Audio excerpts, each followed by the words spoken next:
नमस्कार माझ्या रसिक प्रेक्षकांनो, तुमच्या आयुष्यात खूप कष्ट करूनही यश मिळत नाहीये का? पैशांची सतत चणचण भासतीये, घरात सारखी कटकट आणि नकारात्मकता जाणवतीये. जर असं असेल तर आजचा हा व्हिडिओ तुमच्यासाठी एका वरदानासारखा ठरणार आहे. मित्रांनो, आज म्हणजे 3 जुलै रोजी कृष्ण पिंगल संकष्ट चतुर्थी आहे आणि विशेष म्हणजे आजच्या या संकष्ट चतुर्थीला अत्यंत दुर्मिळ असा सर्वार्थ सिद्धी योग आणि गजलक्ष्मी योग एकत्र आले आहेत. ज्योतिषशास्त्रानुसार अशा योगावर केलेला उपाय कधीही खाली जात नाही. मंडळी, तुम्ही थंबनेलमध्ये पाहिलंच असेल की एक सुपारी महाउपाय तुमचं नशीब बदलेल. आजच्या या व्हिडिओमध्ये आपण पाहणार आहोत की आज 3 जुलैला म्हणजेच बघा मित्रांनो, आज 3 जुलैच्या या महासंयोगावर एक साध्या सुपारीचा असा कोणता चमत्कारी उपाय करायचा आहे, ज्यामुळे तुमच्या आयुष्यातील गरिबी, संकट आणि अडकलेले काम बाप्पा चुटकी सरसर दूर करतील. पण मित्रांनो, व्हिडिओ शेवटपर्यंत नक्की बघा, कारण अर्धवट ज्ञानाने उपाय पूर्ण होत नाही. आजच्या संकष्ट चतुर्थीचे विशेष महत्त्व आणि चंद्रोदय. मित्रांनो, नीट लक्ष देऊन व्हिडिओ पहा. आजच्या या कृष्ण पिंगल संकष्ट चतुर्थीला अनन्यसाधारण महत्त्व आहे. बघा, विड्याच्या पानांवर ठेवलेली सुपारी ही साधी सुपारी नसून ती साक्षात गणपती बाप्पांचं रूप मानली जाते. माझ्या प्रिय मित्रमैत्रिणींनो, आजची चंद्रोदयाची वेळ आहे 9:15 किंवा 9:30. यानंतर चंद्रदर्शन करून चंद्राला अर्घ्य देऊन उपवास सोडायचा आहे. मित्रांनो, किंवा संध्याकाळी पूजेची वेळी आपल्याला हे 3 महाउपाय करायचे आहेत. चला तर मग वेळ न घालवता थेट उपायांकडे वळूया. तर माझ्या प्रिय मित्रांनो, आज गजलक्ष्मी योग असल्याने हा पहिला उपाय तुमच्या घरात पैशाचा पाऊस पाडू शकतो. जर तुमच्याकडे पैसा टिकत नसेल किंवा व्यवसायात सतत नुकसान होत असेल तर हा उपाय नक्कीच करा. साहित्य काय काय लागतं नीट समजून घ्या. पहिल्यांदा आहे एक अखंड हिरवे विड्याचे पान, जे कुठेही फाटलेले तुटलेले नसावे, अगदी स्वच्छ आणि हिरवेगार असावेत. एक अख्खी सुपारी, थोडेसे तांदूळ, अक्षदा आणि हळद आणि कुंकू. मित्रांनो, कृती कशी करायची नीट समजून घ्या. सर्वात आधी बाप्पांच्या मूर्तीसमोर विड्याचे पान ठेवा, त्याच्यावरती थोडेसे तांदूळ ठेवा आणि त्या तांदळावरती सुपारी स्थापित करा. जसं तुम्ही थंबनेलवरती मधोमध पाहिलेलंच आहे बघा, अगदी त्याचप्रमाणे ठेवायचं आहे. सुपारीवर एका बाजूला हळदी आणि दुसऱ्या बाजूला कुंकू अर्पण करा. त्यानंतर बाप्पासमोर शुद्ध तुपाचा दिवा लावून ओम गण गणपते नम या महामंत्राचा 108 वेळा जप करा. पूजा झाल्यानंतर ही सुपारी आणि विड्याचे पान एका लाल कपड्यामध्ये बांधून तुमच्या घरातील तिजोरीत किंवा जिथे तुम्ही पैसे ठेवता तिथे ठेवून द्या. मित्रांनो, याचा फायदा असा होतो की गजलक्ष्मी योगावर केलेल्या या उपायाने घरात दारिद्र्यता कायमची दूर होते आणि पैशांची आवक वेगाने वाढू लागते. त्यानंतर दुसरा आहे रखडलेली कामे आणि नोकरी व्यवसायातील यशांसाठी. बघा मंडळी, नीट लक्ष देऊन ऐका. आता आपण पाहूया दुसरा उपाय, जो आजच्या सर्वार्थ सिद्धी योगासाठी अत्यंत विशेष आहे. बऱ्याचदा नोकरीत बढती मिळत नाही, विवाह कार्यात अडथळे येतात किंवा मुलांच्या शिक्षणात अडचणी येतात. अशा वेळी हा उपाय करा. कृती काय करायची नीट समजून घ्या. आज बाप्पांची पूजा करताना एक सुपारी घ्या आणि तिला थोडासा लाल धागा, ज्याला आपण मौली किंवा कलवा म्हणतो, तो गुंडाळायचा आहे. धागा गुंडळताना मनामध्ये बाप्पाचे स्मरण करा आणि तुमच्या मनातील अडकलेले काम पूर्ण व्हावे अशी प्रार्थना करा. त्यानंतर ही धागा बांधलेली सुपारी बाप्पांच्या चरणाशी ठेवा.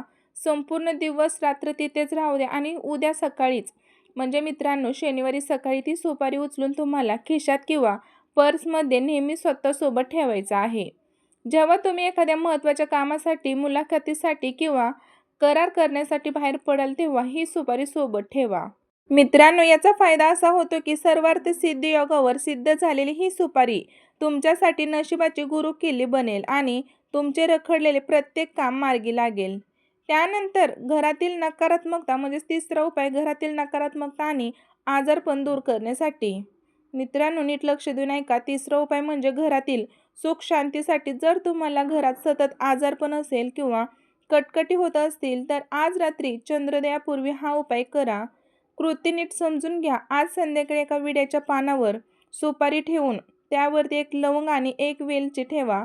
ही संपूर्ण सामग्री घेऊन तुमच्या घरातील प्रत्येक खोलीतून, फक्त बाथरूममध्ये जायचं नाही, प्रत्येक घरामध्ये घड्याळाच्या काटेच्या दिशेने 3 वेळा फिरवा. घरातून फिरवून झाल्यानंतर ती सुपारी आणि पान घरात जवळील एखाद्या गणपती मंदिरात नेऊन बाप्पांच्या चरणावरती अर्पण करा. किंवा बाप्पाच्या चरणावर अर्पण करायला नाही जमलं तर वाहत्या पाण्यात विसर्जित करा. मित्रांनो, याचा फायदा असा होतो की आजच्या या पवित्र तिथीला हा उपाय केल्याने घरातील सर्व नकारात्मक शक्ती, वाईट नजर आणि आजारपण घराबाहेर निघून जातात. तर माझ्या प्रिय मित्रांनो, आपण उपाय तर पाहिले, पण अनेक प्रेक्षक मला नेहमी विचारतात की ताई, आम्ही जी सुपारी उपायासाठी वापरली आहे तिचं पुढे काय करायचं, तिचं विसर्जन कधी करायचं? तर पहा, हा अत्यंत महत्त्वाचा भाग नीट समजून घ्या. सुपारीचे विसर्जन कधी आणि कसे करावे? तुम्ही आज 3 जुलैला तिजोरीत ठेवलेली जी सुपारी आहे तर ती ती पुढच्या संकष्टी चतुर्थीपर्यंत तिथेच ठेवू शकता. जेव्हा पुढच्या महिन्यात संकष्टी चतुर्थी येईल तेव्हा ती जुनी सुपारी काढून घरात जवळील कोणत्याही झाडाच्या मुळाशी, विशेषतः पिंपळ किंवा वडाच्या झाडापाशी किंवा वाहत्या पाण्यात विसर्जित करावी. आणि नव्या संकष्टी चतुर्थीला नवीन सुपारी ठेवून हा उपाय पुन्हा करावा. यामुळे उपायांची शक्ती घरात सतत टिकून राहते. तसेच मित्रांनो, आज रात्री बघा चंद्रोदयानंतर करायचा अर्घ्य मंत्र. आज रात्री 9 वाजून बघा 30 मिनिटांनी किंवा 25 मिनिटांनी जेव्हा चंद्रोदय होईल तेव्हा चंद्राला नुसतं पाणी न वाहता त्या पाण्यात थोडंसं दूध, अक्षदा, तांदूळ आणि पांढरी फुलं टाकावीत. चंद्राला अर्घ्य देताना हा छोटा मंत्र 3 वेळा म्हणावा. तुम्हाला वरती स्क्रीनवरती दिसत असेल तर त्याचा स्क्रीनशॉट मारून घ्या. आणि जर हा मंत्र म्हणता येत नसेल तर सध्या बघा साध्या भाषेमध्ये चंद्रदेवा, माझे अर्घ्य स्वीकारा आणि माझ्या घरातील दारिद्र्य दूर करा अशी प्रार्थना करा. मित्रांनो, त्यामुळे चंद्राची शुभ दृष्टी तुमच्या घरावर पडते. आजच्या दिवशी बाप्पाला प्रिय असणारी या 5 वस्तू नक्की अर्पण करा. जर तुम्हाला उपायासोबतच बाप्पांची कृपा घरावर वर्षभर टिकून ठेवायची असेल तर आज संकष्टी चतुर्थीला पूजेच्या 5 वस्तू आवर्जून ठेवा. 21 दुर्वांची जोडी. बाप्पाला दुर्वा अत्यंत प्रिय आहेत. आजच्या दिवशी दुर्वा वाहिल्याने मानसिक शांतता लाभते. शमीचे पान. जर तुमच्यावर म्हणजेच बघा मंडळी, तुमच्यावर शनिदेवांचा प्रकोप असेल तर किंवा कामात अडखळे येत असतील तर आज बाप्पाला शमीचे पान नक्कीच वाहा. त्यानंतर मोदक किंवा गुळ खोबऱ्याचा नैवेद्य. बाप्पाला मोदक प्रिय आहे, त्यामुळे घरात अन्नाची कधीही कमतरता भासत नाही. लाल रंगाचे फूल. शक्यतो जास्वंदाचे लाल फूल आज बाप्पांच्या चरणाशी अर्पण करावे. त्यानंतर अत्तर. बाप्पांच्या मूर्तीला किंवा आपण ठेवलेल्या सुपारीला थोडीशी सुवासिक अत्तर नक्कीच लावा. त्यामुळे घरातील नकारात्मक ऊर्जा पळून जाते. मित्रांनो, एक खास टीप. कर्जमुक्तीसाठी आज हा पाठ करा. ज्या लोकांवर खूप जास्त कर्ज आहे आणि ते कर्ज फिटत नाहीये त्यांनी आज रात्री उपवास सोडण्यापूर्वी ऋणहर्ता गणेश स्तोत्र याचा पठण करा. एकदा पाठ करावा. जर वाचन करता येत नसेल तर मोबाईलवर हे स्तोत्र नक्की ऐकावे.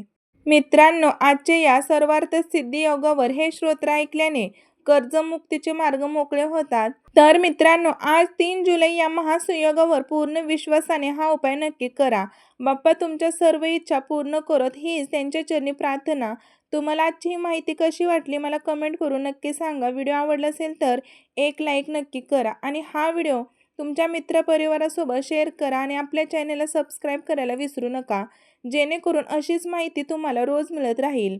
चला तर मग कमेंट बॉक्समध्ये बाप्पांचा जयघोष करा. गणपती बाप्पा मोरया, मंगलमूर्ती मोरया. भेटूया पुन्हा पुढच्या एका नवीन आणि माहितीपूर्ण व्हिडिओमध्ये. तोपर्यंत धन्यवाद आणि नमस्कार.